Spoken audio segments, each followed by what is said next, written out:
So we started talking about our vision for really NVMe and StorageClass Memory, and some of the people around you here have been working on it for years. We really had sort of our coming out party at Flash Memory Summit in August, otherwise known as the one where the show floor caught on fire. And gave a keynote there really talking about our vision for how we're going to incorporate NVMe StorageClass Memory and how we see the industry adopting it and how we plan to incorporate it. I will say, and Stephen, this is for you, this is not the confidentiality notice, right? That's clearly not the original confidentiality slide with confidentiality struck out. Clearly, totally different. The only reason I put this up here is literally for this one. So NetApp sometimes, I think, stays back and talks about what we've been doing in the past instead of leaning into the future, and that's something that we're changing a lot. So I'm going to talk to you about things we're doing in the future here. The one thing I will say is it's not confidential. It's things we have put out there in public forums, right? So it's not NDA, but it is future for us still. It is still vision, right? So for all of you and for people listening, or for people viewing the video later, this is all subject to change, right? Now, most all this stuff, I will say, without getting into what date we're going to ship what, this is not 5-year vision, right? This is stuff happening in the next 6 months, 12 months, 18 months. So it's all very current. And for the most part, I think everything we're talking about is stuff that is already running upstairs or in a building next door, is already working, right? So it's not vaporware. It's stuff that's actually existing, that's actually having work done, that's having QA done, and that we're actively looking to bring to market. But this will take care of the plans are subject to change portion of the agenda. So I'll just set the stage very quickly. I think you're all aware, especially in this audience, of the digital transformation that's basically taken over and changing everything that we're doing. Now, that digital transformation is resulting in businesses being valued, 50% higher if they have data-driven environments, right? It's causing winners and losers. I read an article 2 days ago, I guess. I don't remember if it was US or global, but Domino's just overtook Pizza Hut to be the #1 pizza delivery service. And it was all attributed to their digital makeover, not to what they've done with their dough or their sauce, right? It was all, can I order a pizza while completely hungover on the couch by yelling at Alexa, right? And so that digital transformation is driving huge changes in market value of companies and huge amounts of winners and losers. My other personal favorite, I think, and I may be a little off on this, but a year or so ago, Caesars was going through like a restructuring or bankruptcy.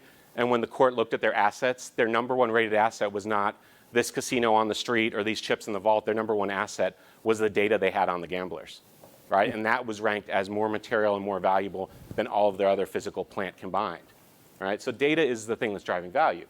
Now, why is that important? So we know that flash has been essential for this digital transformation. And those of you sitting at the table here and listening, most all of you have been involved, heavily involved in sort of that all-flash revolution over the last couple years and slowly moving initially high-performance workloads and now basically all production workloads over time over to all-flash. But at the same time, we're seeing all-flash, really still on the precipice of getting to that absolute mass, 80%, 90% adoption. We're already seeing these emerging applications demand more, right? Where we're all running around excited about, less than a millisecond, 500 microseconds, 200 microseconds. And we're seeing applications that are saying, how about we start talking about single-digit microseconds, right? How about we start talking about millions of IOPS instead of hundreds of thousands of IOPS? Just more and more demand on both the fabrics and the media to do more.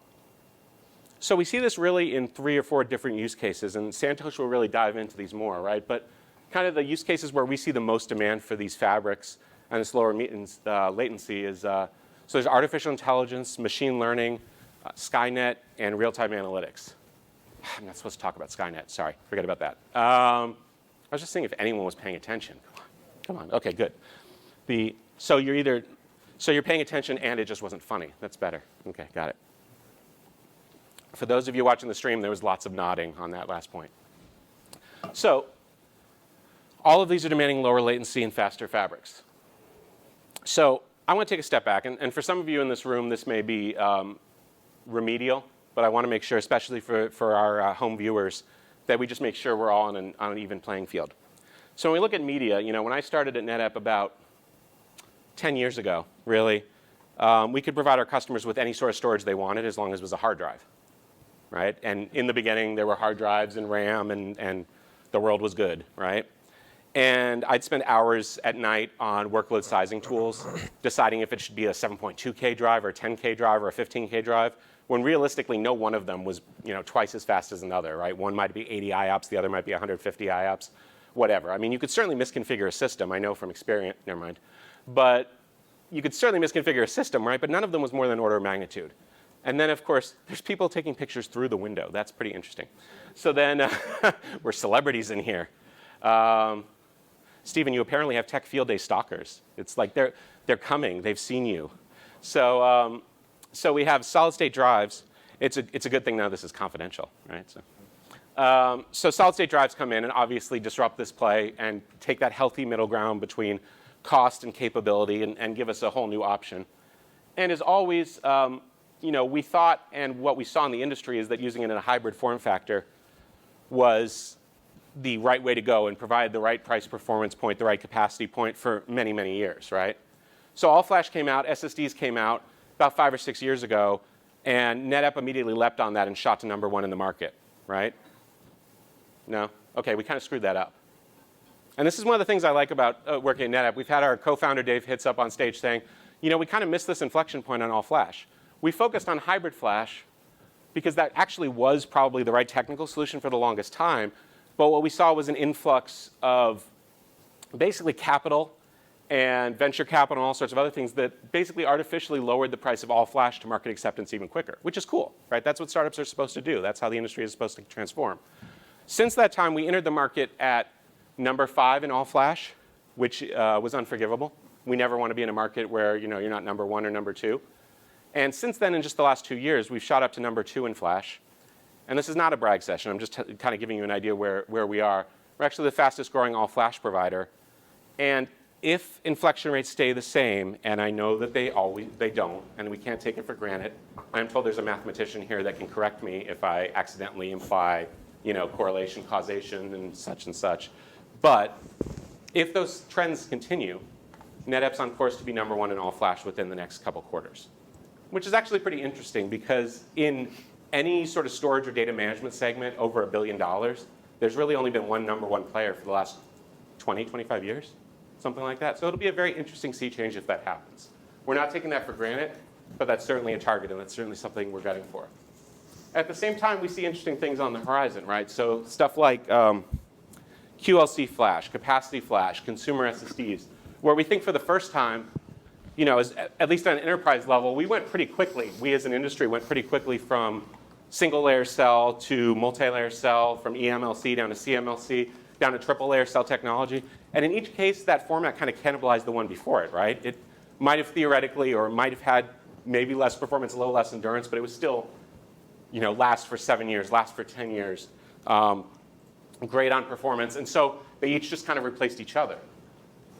We believe, and it's still a little early to make this call, but we believe that when we start looking at QLC and when we start looking at some of the other things going on with solid state, that it may actually diverge. So you may actually get this is a bad analogy, but you may actually get the rough equivalent of a 7.2K hard drive and a 15K hard drive, right? But obviously at an order of magnitude higher performance, such that this may not have the endurance to stand up for 7 to 10 years at a completely random workload. It may be suited more for still higher performance than a hard drive, but more archival tasks, right? So this may be the way that we end up getting to something like the all-flash data center, where certainly we've seen performance moving to all-flash, but for pure density, for cold storage, some people are turning to the cloud. Other people, when they're doing it on-prem, are still using hard drives. And we think that the chance to displace those hard drives is most likely coming with these newer forms of solid-state media. Now, I should make clear, if it's not clear, NetApp, we don't produce our own solid-state media. We think that's a losing business, right? We partner very, very closely with Samsung, with Toshiba, with everyone else in that business. But the general theory is if you're a software company like we are, where we wrap our software in fancy tin and we ship it out as appliances as well as the software. But if you're a software company like us and you decide to put a couple hundred people and hundreds of millions of dollars into hardware R&D, you at most get maybe a quarter or two of head start, and then you get absolutely crushed by the Intel, Samsung, Toshibas of the world. And we've seen that repeat over and over again, right? So some of this is dependent on them, but obviously just as we did with solid state and did things like being the first to get 15 terabyte enterprise drives to market or working with Samsung on multi-stream write, we believe we can lead the industry as well, working with those same sort of suppliers on making QLC solid state ready for the enterprise and ready for customers to use in an enterprise setting. And while that's going on, the other thing obviously happening is storage-class memory. See, Stephen, Stephen just gave me, before we came on TV, a storage field day 15 3D printed 3D crosspoint. So this is 100K of wax, something like that, just about. So we see the storage-class memory coming, once again sort of splitting the difference between DRAM and solid state. And again, we actually do believe, just because of the raw cost of these materials, will there be all storage-class memory arrays? Maybe. I'm not going to predict the future there, but I do think the first use case for a lot of them in enterprise will be either persistent memory inside the servers, and we'll talk about what we see coming there and our plans there. But in the storage arrays, it'll probably be some sort of hybrid implementation. Just as 6, 7 years ago, we saw flash being used to accelerate hard drives, we'll see storage-class memory being used to accelerate SSDs. Does that make Jeff, sense? you don't see TLC vertical NAND as being that significantly different than what we have today from a MLC perspective, or? I don't think so. You see it being the TLC like vertical NAND. That's kind of what we have now, right? Or are you seeing that be something that we might change the picture? Yeah, vertical NAND. I mean, the way I look at it differently is the how it gets attached. I think we'll have data on that. If it's attached, if 3DX point is attached to the DDR bus, the memory bus, that's significantly much faster than when it's attached to a PCI bus. Yeah, I was trying to understand why you selected QLC as being separate and distinct tier versus something like TLC. From a QLC, TLC perspective, it's all pretty much similar. It's just, more dense and slower. I think the issue is the order of magnitude endurance issue. Yeah.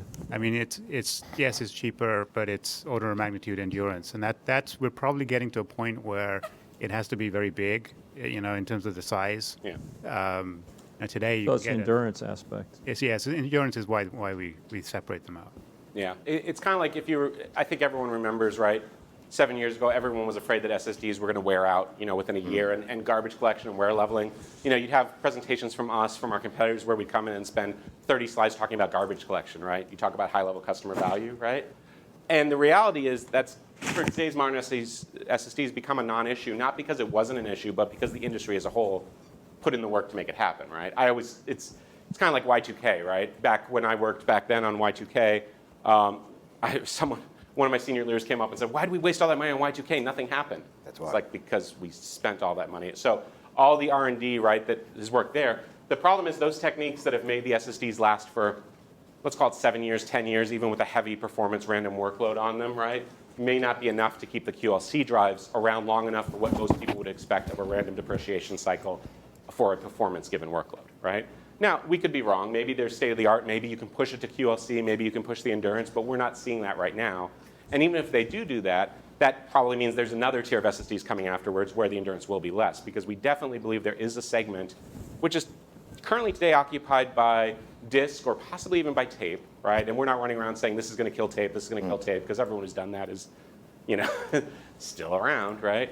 But we do believe that at some point there'll be a segment where endurance is traded off for capacity and price point to be used as a sort of secondary tier or an archival.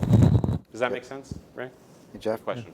So you said something about you guys have kind of figured that hybrid SCM is probably going to be the thing, and I hear that, Yep. and I'm like, it's the same exact thing you said when hybrid flash was coming out. Right. Aren't you guys in the least bit afraid that you're making the same mistake twice? Sure. And if you're not afraid, if you're not thinking through that, right, it means you're far too prideful, right? You've got too much hubris. What I will say is, unlike before, when we kind of put off what we were doing on all flash, or we kind of spread our bets around and we did all that other stuff, right? And we really just focused on hybrid flash. We're focused on hybrid SCM for the first entrance, but that doesn't stop us from looking at SCM as persistent, right? I think most of our focus around SCM is persistent, and guys, please feel free to correct me if I'm off on this. I think most of our focus for SCM is persistent is probably going to be on the host, right? Because when you're getting down to media that's operating at 2 microseconds or 4 microseconds, it's not like you can't use it, with an NVMe over Fibre connection coming off the server, but you are adding significant additional latency if you're talking single-digit microseconds, right? So pure storage-class memory at the price point it's at today seems, pretty far up there. But call the price point, 2-3 years from now, right? Then yeah. But again, are you going to probably do that over the wire? Maybe, right? Have we restricted ourselves from making an all storage-class memory appliance if the price curves go right? No, absolutely not. So we're not, unlike before, I don't think we're making bets that will take 2 or 3 years to redirect, I think we're very well positioned to capture either of those. And in fact, that's why both of these are up on the slide, and both of those have that blue circle around it. We will be addressing both of those. We just think that the price point for this in a shared storage array at any rate is going to be, the price point and functionality balance probably isn't right for a couple years. That's what we thought at hybrid flash though at the time, right? So Same you exact see argument. Yeah. So you see the hybrid solution as having like a host cache of SCM tied to a backend storage kind of, is that? Yeah, so I think there's 2 ways of doing it that we'll cover in here. There's doing it as a host cache in the server layer. There's also using it as a cache on top of all flash. So actually in the storage controller layer as well. And we think both of those will have practical applicability. Okay? So this is an eye chart. I won't spend a lot of time on it. The only reason I put this up for people, and everything is like rough approximation, but we're in a situation right now where we see probably about 5 different layers, right? Layer 0 being memory. Sorry, the light in here. So layer 0 being memory and going all the way down to hard drives where the hundreds of seconds isn't a typo, right? This is the idea of hard drives moving more and more to capacity hard drives, moving more and more to almost, this isn't the right technology approximation, but almost like Glacier in an enclosure, right? Like just really slow to get data back and moving down to this end.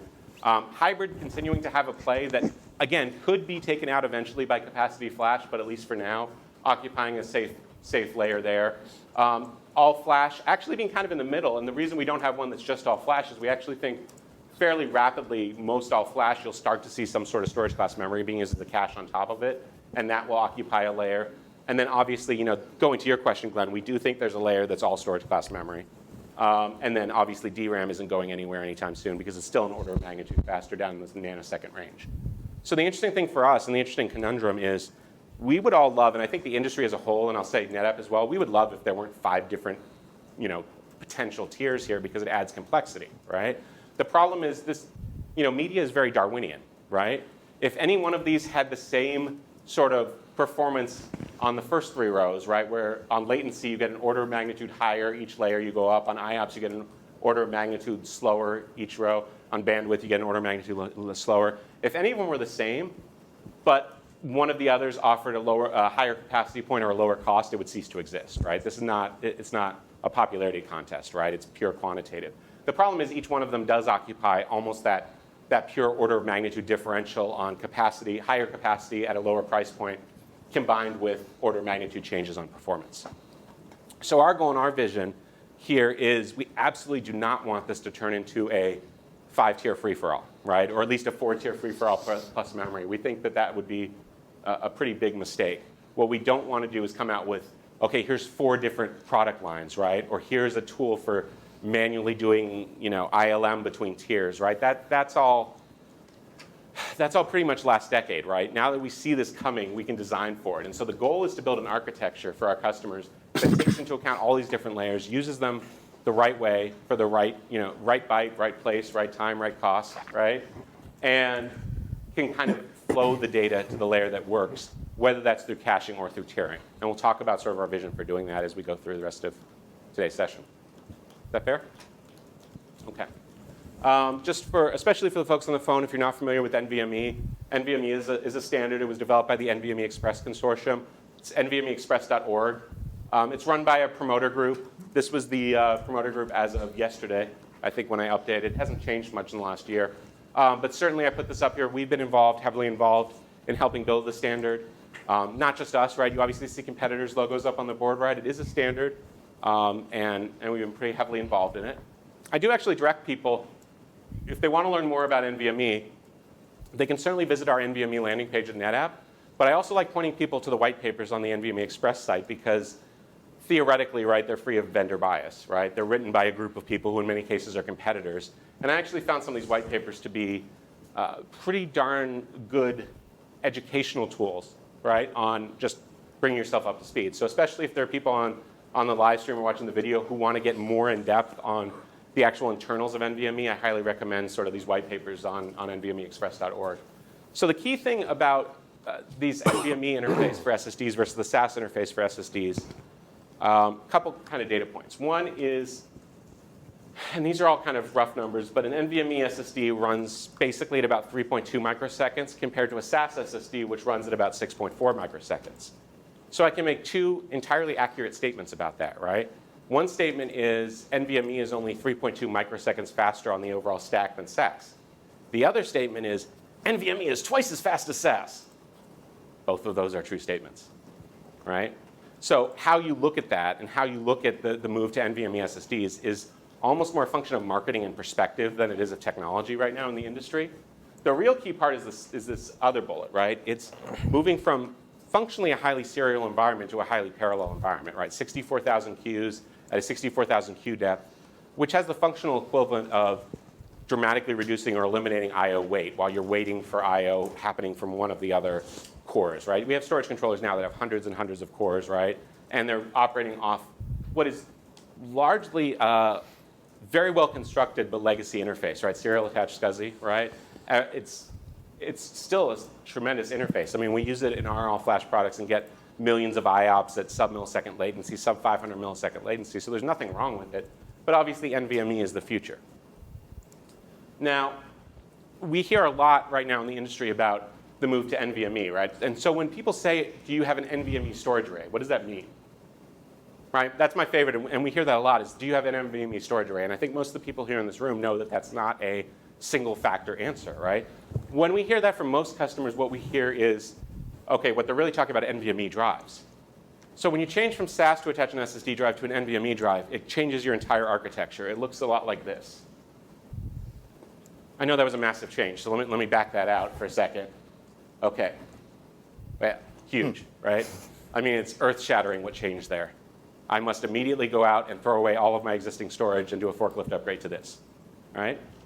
And this is one of, I think, the lies that storage vendors tell. What? Jeff. Yes. There are other aspects of this than just course there are. changing the word, SAS to NVMe. I Right. mean, the cabling changes, is how many, drives you can have per server changes, that sort of Sure. thing. Lots of these things change here Right. behind the scenes. Right. So I guess my point is, and you're right, I'm being cheeky for effect, right? You're absolutely right. But my point is we do think in the industry right now, I think if I remember a couple years ago, Dave Wright gave a presentation here, lies storage vendors tell, right? One of the lies we see storage vendors and others telling right now is that this is so dramatic, this is this order of magnitude better, that you should throw out all of those SAS SSDs you bought over the last year or two and immediately rebuy everything as NVMe, right? And that, for drives that are going to last and are at the same basic performance level for, throwing out millions of dollars potentially in installed base that may last years and years, we don't think that that's the answer. We think the answer is moving to NVMe SSDs, because everyone will move to NVMe SSDs. I'm not belaboring that point. This isn't an NDA session or anything like that, but will NetApp ship NVMe SSDs? I mean, that just makes sense, right? Will all of our competitors in the space? Yeah. It's just like the example I give is, I probably have 1,000 DVDs at home, right? And mostly I've switched to streaming, but for physical media, it's not like I'm going to go out and rebuy 1,000 4K drives, right? I may take the top 10 movies that I enjoy or the top 10 workloads that I enjoy and move them over, but it doesn't denigrate the experience of the previous media, basically, is I guess my point. Is that fair? Fair. Okay. Sounds good. Now, by the way, the changes that happen on the whole rest of the architecture are the more interesting part from my perspective. So we're looking at going from hard drives where the whole stack might be, and this is obviously not to scale, it's cut off. So if it was to scale, it would probably end somewhere around Albuquerque. So about 10 milliseconds there. Over here, about 110 microseconds for a SAS-attached SSD drive. And if I go to NVMe attached, it's an improvement. Right? It absolutely is an improvement. Now, is it an order of magnitude improvement? Not really. We managed to, it's a better software stack, so the software stack is definitely better between NVMe and SAS, and we eliminate a lot of that I/O control rate because of the highly parallel nature of the protocol, right? So is that better? Yes. Will the industry as a whole move over to this? Almost certainly, right? There's no loss in doing this. It's a little more expensive now. It still needs some work, on making it resilient and doing all of the enterprise features into it, but that's coming rapidly, right? So yeah, everyone will move to that. But Jeff, the real advantage here is when you get storage class memory in the picture where that 80 microsecond becomes 10. Yeah, or 2. Yeah. Ta-da! Yes, exactly right. And that's exactly why we think NVMe is important, right? nice to have for attaching SSDs. And this is where we think sort of, and I'm being a little provocative on purpose, but kind of there's a little bit of misdirection going on where everyone's looking at NVMe SSDs as being the important part of this transition. And it's going to happen, and it is important, right? But it's not the big story, right? The big story is with the move to storage-class memory, and you're getting down to single-digit microsecond. If you were to put a SAS stack on top of this, that would be engineering malfeasance, right? You'd be adding 25 extra microseconds on top of this to a 2 microsecond media. This is probably one of the first transitions. If you take DRAM out of it and everything for persistent media, this is probably one of the first transition points where the media actually has a lower latency than the software, right? So that's the interesting transition that happens here, whether it's local or obviously whether it's remote and stretched over to NVMe over Fabric layer. I'm not going to belabor the point for time here, but obviously the same sort of thing happening with NVMe over Fabric, where extending it over a PCIe bus. And the interesting decision that was made there was not to reinvent a new transport layer, that we have 2 or 3 perfectly serviceable transport layers between Fibre channel, InfiniBand, and Ethernet, right, via Rocky or iWarp. And our vision is basically to fill all 3 of those transport layers because they fill different roles. So if you look at the overall vision, and this is kind of what I'll close up for kind of like the last 10 minutes of my session here. Where are we on time? We're doing pretty well. So SSDs attached via NVMe, yes, right? Vision for storage class memory existing as a cache, for storage class memory existing as persistent memory inside the server, and for moving to NVMe over fabrics, right? We, again, have a vision that all of this is going to be part of an architecture of the data center, and this is all stuff that NetApp is working on. So if we look at the fabric layer first, InfiniBand's interesting, right? So InfiniBand, we typically actually address with our E-Series product line because that's the one that's most likely targeted at customers who are currently using InfiniBand, typically high-performance computing and other sort of workloads. And we actually have already released our first NVMe over Fabric product, which is the EF570. So if you're familiar with our E-Series, it's just an incredibly optimized price-performance system, right? It's incredibly resilient, great RAID architecture, but it doesn't try and add all the other bells and whistles because there's no free lunch in software engineering, right? You can't add stacks of storage efficiency. You can't add hundreds of snapshots, all of the other sort of stuff without, by definition, there being more in the code path, right? So this thing sits there, and it's just incredibly fast, incredibly lean. It came in with both, and this is a tough trick to pull off, but the world's best price performance for both IOPS and megabytes per second on SPC1 and SPC2. It does, I believe, roughly 1 million IOPS in 2 rack units under 100 microsecond of latency on 100 gig NVMe over Fabric on InfiniBand. So this is already on the market, and this has been on the market since November.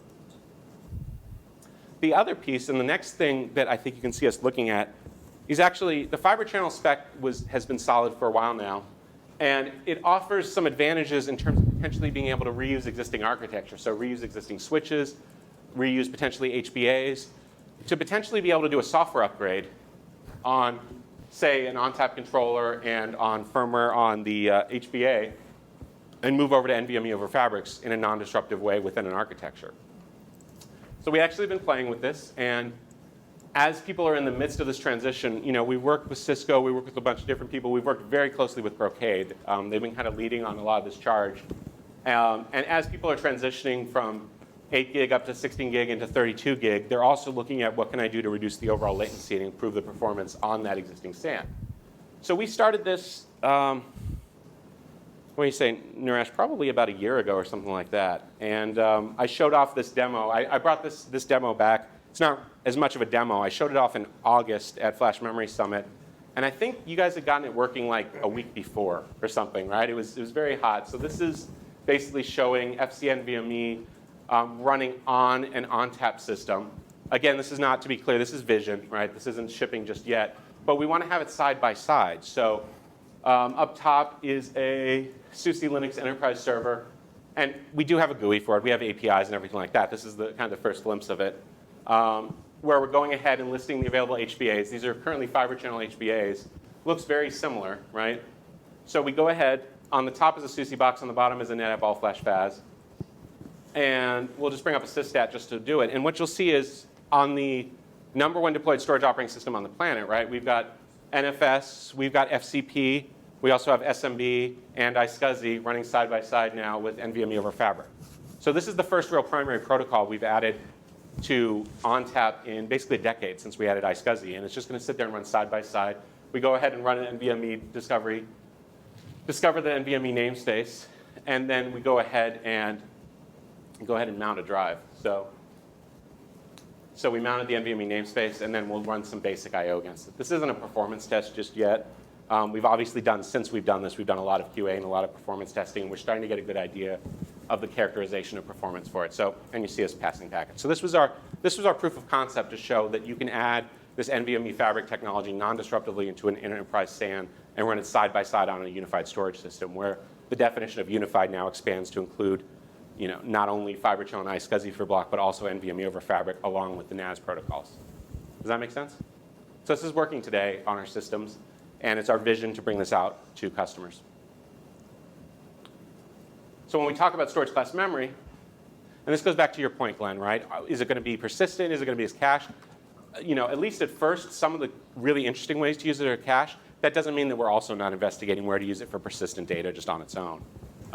So in this particular example, we actually took a lot of the theory and a lot of the work that we had done on our flash cache technology from a decade ago. Now, obviously, there's performance work and optimization work, but this actually looks like the screen from our flash cache off of our GUI. So the idea being you put the storage class memory in, you turn it on. It'll probably start at a terabyte or less, right, in terms of the amount of capacity that'll make sense. But you'll sit there and you'll get significant performance improvements just like putting flash on top of hard drives. And in this case, you're putting storage class memory on top of flash. So this is just an example. And we're still doing performance characterization. This was very early on, and your mileage will vary. And especially your mileage will vary based upon how much data you're talking about and what your working set size is and all that other stuff. But this was two different, same exact controller, same exact workload, same version of ONTAP, same queue depth. Everything exactly the same, except we use storage class memory as a cache. And so for this workload, we were getting about 3 times the amount of IOPS over Fibre channel with the exact same gear and the exact same software just by putting storage class memory as a cache. So it feels a lot to me like what happened a decade ago, where we kind of led the charge. And then we did see the industry starting to use flash as a cache on top of solid state. Now we're using this new storage class memory as a cache on top of solid state and repeating that story.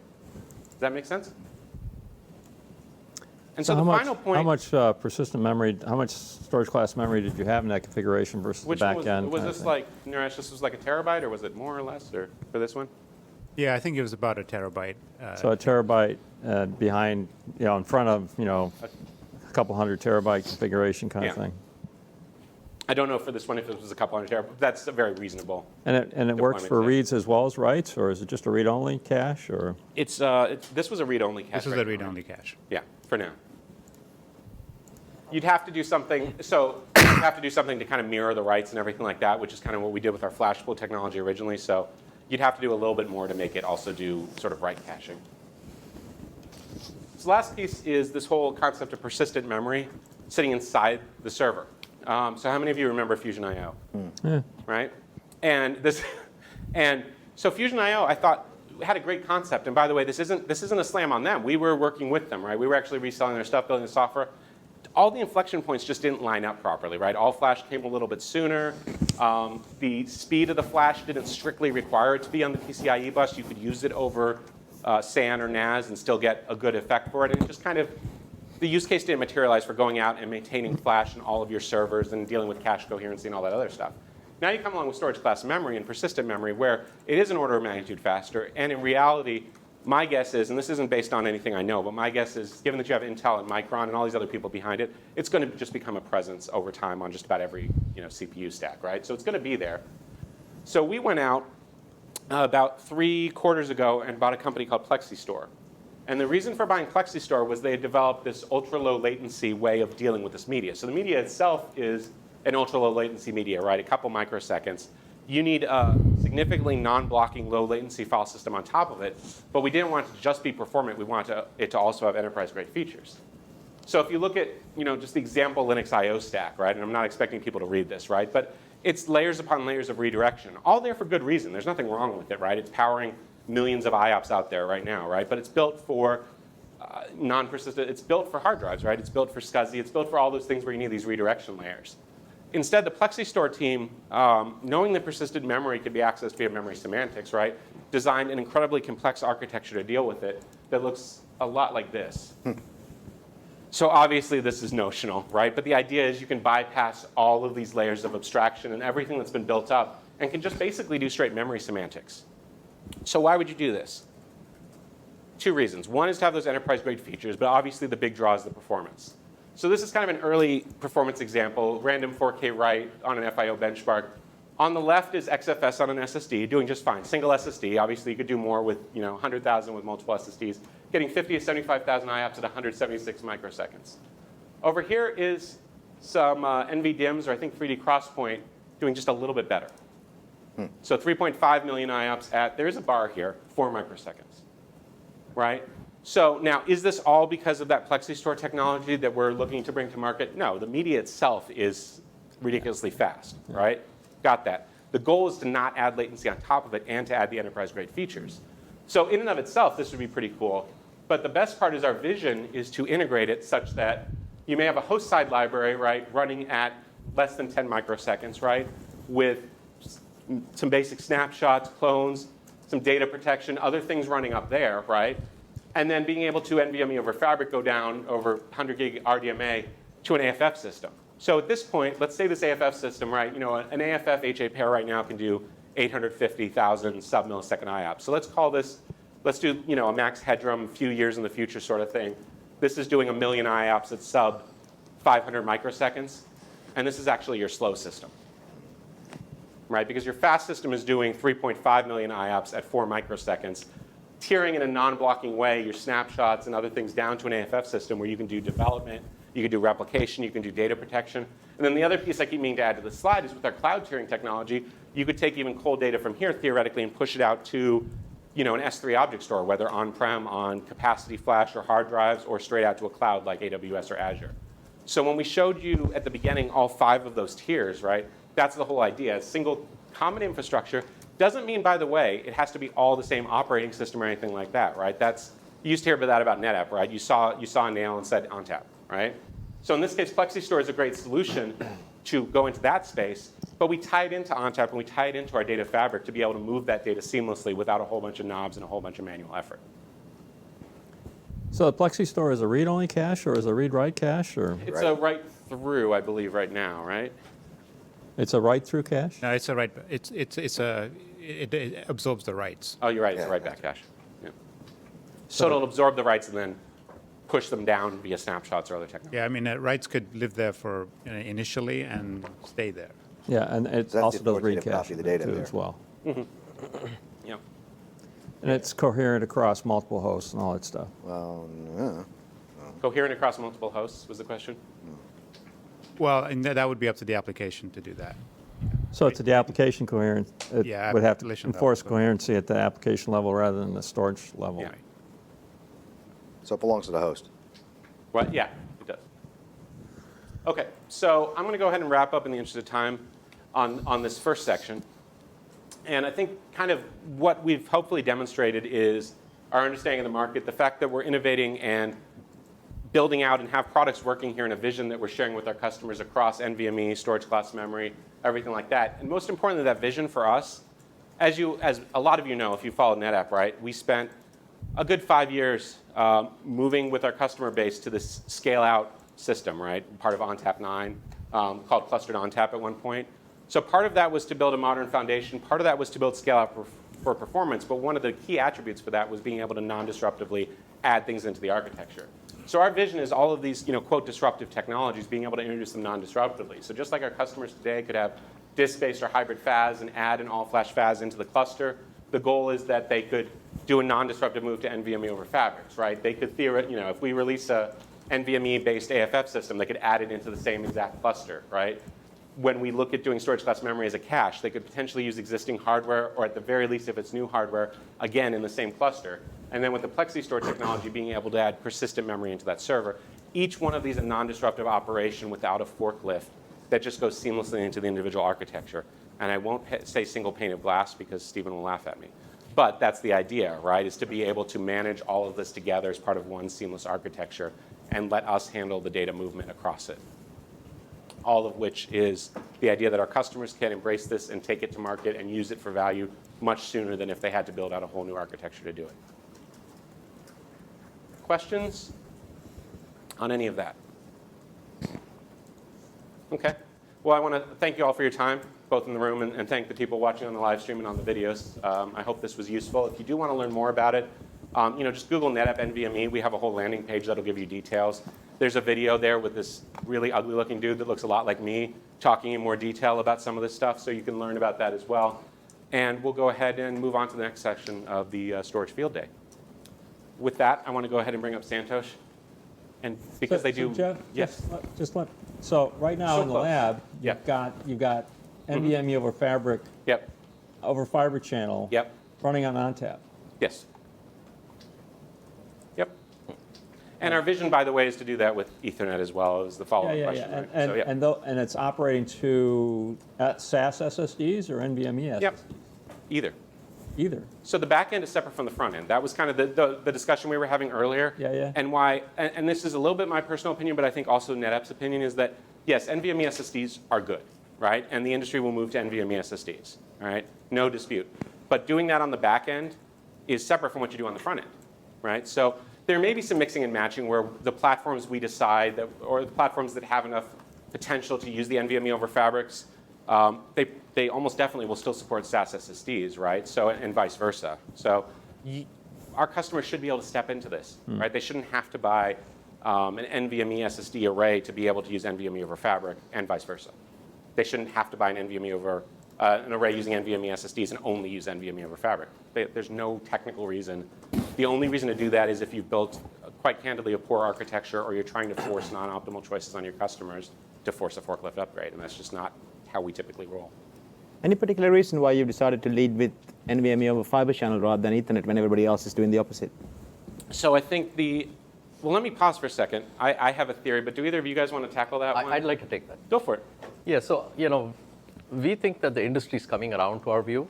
We're seeing certain key ecosystems on premises starting to shift their view to our point of view. We think the startups that did Ethernet-based did it because they didn't have an install base that they had to deal with. On the other hand, if you look at where customers are with their install base, Fibre channel is still a very healthy install base, especially for enterprise apps, which is where a lot of the on-premises attach rate is still very strong.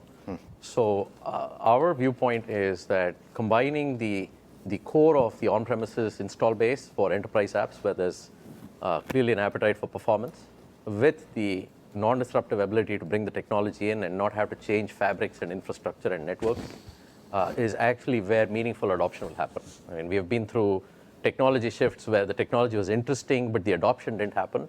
And so we're focused on innovating where adoption happens and meaningful impact happens to customers. And we're seeing that the industry is coming around to our point of view. So I know, because I personally work with many of our ecosystem partners, there's one partner in particular, a big part of install base of the on-premises on them. And they're shifting their point of view from Ethernet first because startups were there to Fibre channel makes sense to at least do alongside, if not first, because the ease of adoption is just upgrade software and you get the immediate drop in latency from 500 average down to 200 average microseconds. So The problem is, though, it's very contrary to what NetApp's been saying all along. I mean, I've been working with NetApp for about 10 years as a partner, as a customer, and then as a partner. And we've been saying exactly the opposite messaging, and the whole world finally seemed to catch up with that and start doing the same, like megascalers to other startups. But now you're going down the opposite. I'll be very interested to see those data and the stats. So to clarify that point, I think NetApp is now innovating, and in fact, that's my next section, but we're innovating on so many different dimensions that Fibre channel for the enterprise apps install base on premises is one pillar of our innovation. So you're going to see us invest heavily in the SAN install base because I used to joke with Brocade. I've worked with Brocade for over 20 years, and those guys have known me from the days when their stock was so high. The SEs used to drive Porsches and Lamborghinis. I used to joke with them. I'd say, you're the guardians of Fibre channel. I told Brocade, you're the guardians of Fibre channel, and you missed the boat. You missed the boat in not working with the cloud vendors to give a viable near-cloud Fibre channel option where you could have preserved Fibre channel in the cloud architectures. And you missed the boat in software-defined storage and HCI with Fibre channel. You guys missed the boat in two vital industry shifts, and that's where you left the rest of the industry down, because there's no other vendor other than Brocade that could have single-handedly kept the industry alive. And we actually think right now we are the guardians of customers looking for viable alternatives to not putting everything in the cloud. And I'm going to talk about that in my next section. So is that actually based on some credible research, though, or is it based So, on... I'm sorry, Jim. Sorry. Please continue. No, I was just going to say, sorry for pushing on that, on that subject, but just really keen to understand whether that was based on credible research, or was it based on just word of mouth or hearsay, or you're talking to a couple of random Research customers? on which topic particularly? You're talking fiber channel? Fiber channel taking over again. Can I for a Yeah. second, Santosh? Just so a lot of it is talking with customers. The other key distinction to make is we're not talking about NAS or SAN or IP. We're talking about Ethernet as a transport for block protocols. So what's the market penetration now for Ethernet as a transport for block protocols? AKA FCOE or other things like that, right?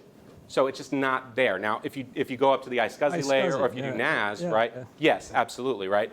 But that's different. So if you're looking at NAS, and what we've always talked about in NetApp is you can use Fibre Channel for high performance, you can use NFS. Typically, your high performance users are using NFS or using Fibre Channel, right? General agreement. iSCSI does have a wide deployment, but if you're talking about users who are most interested in performance, which are the target market, at least at first, for NVMe over Fabric, they're either using Fibre Channel or NFS. So the solution for NFS is not NVMe over Fabric. NVMe over Fabric is block. The solution for NFS is NFS over RDMA, which we're absolutely working on as well. Right? So for block-based protocols, we believe the largest deployment out there of customers who are performance sensitive, and I think this is fairly axiomatic, are Fibre Channel customers, right? So you're going to get the most bang for your buck, and you're going to help the most customers on the block side if you use the Fibre Channel transport. What we've seen so far is not least of which because of the ongoing sort of Rocky versus iWarp sort of stuff, and what we saw with FCOE, where people just did not want to invest in the data center class switches and the DCE style infrastructure to do FCOE, you're going to still have the same problem with an Ethernet setting. Now, Rocky v2, there's lots of arguments that it works over more commodity style switches, but it's still an unsettled sort of morass to go through over the next couple of years. Doesn't mean we're not investing, doesn't mean we won't go there, we will. But by contrast, you've got this open highway of high performance block users using an entirely stable, known transport like FC. Why wouldn't you target and help them? Because they're the ones who really are pushing the performance boundaries on the block side. Yeah, Okay. NAS side totally. I'd want to clarify that we are heavily focused on Ethernet and IP, and obviously with our cloud and hybrid cloud agendas, we are heavily focused there. But we see an equally important and vital piece of the market, which is on-premises enterprise apps with a focus on performance and availability. And where Brocade has stepped aside, we are stepping in.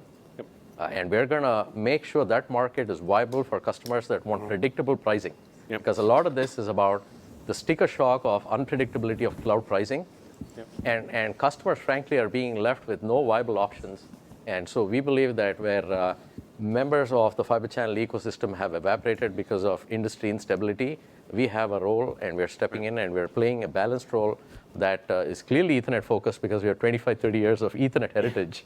And we're at the same time stepping in to manage the Fibre Channel base as well.